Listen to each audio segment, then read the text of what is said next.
Bihar assembly इंतखाबात में बहादुरगंज हलके से कामयाबी हासिल करने वाले मजलिसी एमएलए तौसीफ आलम ने हलफ लिया।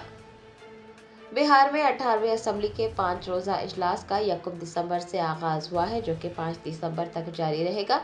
असेंबली के स्पीकर का इंतखाब मंगल यानी 2 दिसंबर को किया जाएगा। पीर को 9 मुंतखब अरकान असेंबली को हलफ दिलाया गया।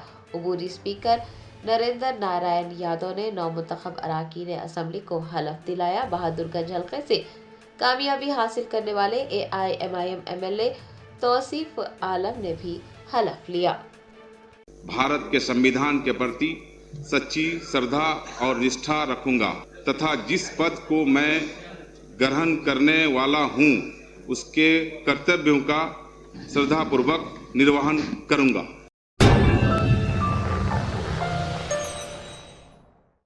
Germanton super speciality hospital national award winner doctor Mir Jawad Zar Khan, German trained senior orthopaedic surgeon and director, माहिर डॉक्टर्स डॉक्टर वासिफ आजम और doctor Bharvi Chanduri, senior cardiologist और दीगर डॉक्टर्स नुमाया खिदमत अंजाम दे रहे हैं। Robotic surgery, advance cath lab, MRI, operation theatre, ICU, 2D ultrasound जैसी सहूलियात से आरास्ता कॉर्पोरेट लेवल हॉस्पिटल। वाजबी फीस में हर मर्ज से शिफायाबी के लिए Germanton super speciality hospital, Attapur,